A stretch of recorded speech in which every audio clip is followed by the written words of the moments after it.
own performances after the Community Shield. Gave us a lot of information, and of course playing competitive matches was good for us. Playing a friendly match, of course, gives you one set of parameters, but now with the pressures of playing a competitive match, it really gave us a lot in terms of analysing our squad, what is needed, and now our preparations turn to the Premier League, and all our focus on Tabora. There's not a lot of information on them, but like I said, the process of us building our squad, that has been our main focus, and I think we're fully prepared for the match, although it's starting now week 6 of our preparation, so the end of week 5 on Thursday, we'll be ready for the match.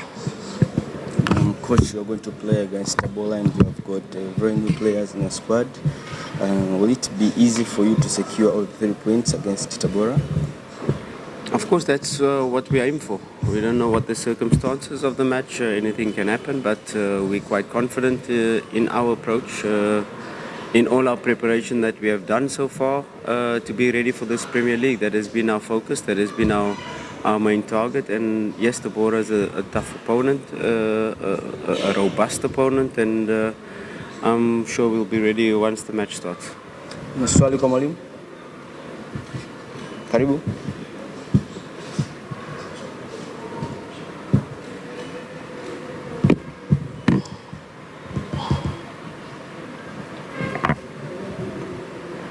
Yeah, my name is Fadlu from Radio Faraji Coach Fadlu, you're already crying about his striking force for your squad, creating a lot of chances but no scoring.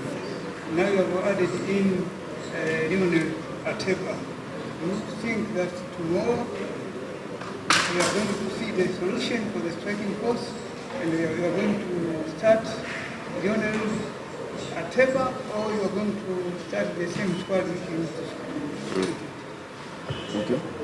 I think everybody wishes football was so simple that you just press a switch and everything is clear. Lionel Ateba is a fantastic player. He has joined our squad, and I'm extremely excited for him adding quality to our squad. You have to go a little bit deeper into the Lionel Ateba, who's had 2 weeks of pre-season. So he's at the end of week 2 in his preparation plan. So in a normal actual pre-season you need 6 weeks. So after week 2 he will still build his fitness, but that is normal. He had one training session with us yesterday, and he will not a full training session, partial training session. He did the medical. All the medical was cleared. A partial training session, didn't complete the whole one yesterday. We had to assess him in terms of how his fitness level and how he adapts to our playing style. In the first session, a part of the session was with the team and a part with the medical team. Today he will train with us again. I'm not really sure his availability for the match, whether we will get the work permit in time, but that decision we will make after the last training session. Swali kwa mwalimu? Swali? So now for the squad which you are bringing in, do you think that there is any improvement now? So now you can see a lot of goals scored.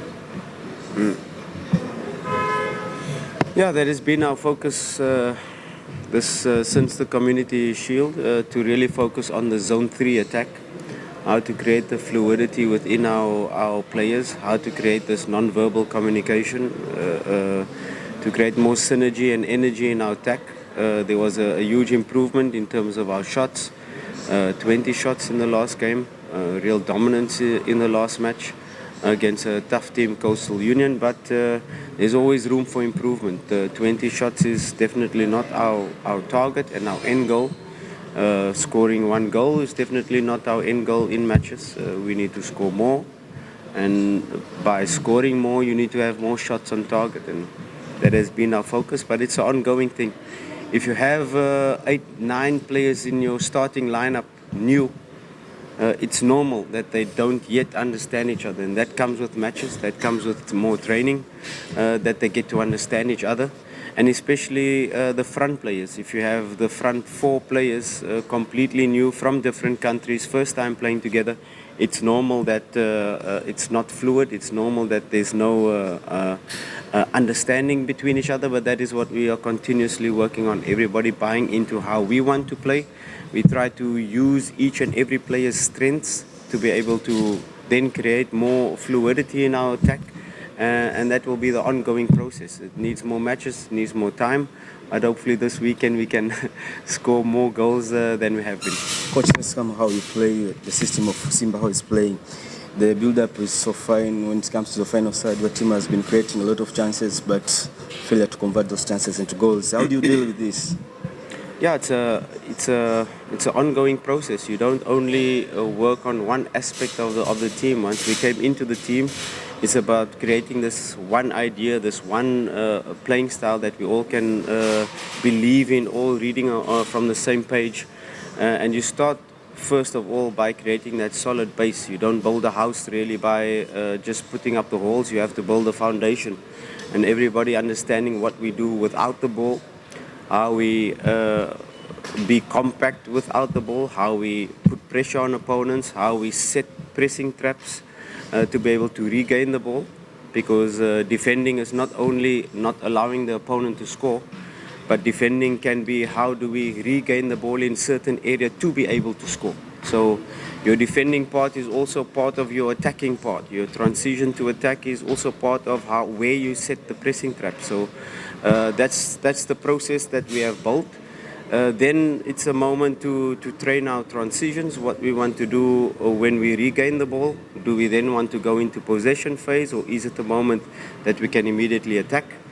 And what we do when we lose the ball. Are we going to retreat and go into a block, or are we going to try to regain the ball immediately after losing it? So those were the processes, and of course then the final part, like I said in the last week, is how we attack. How do we want to score goals? What are our creation methods? What are our 7 methods of scoring? So that is the first step process what we are putting in now.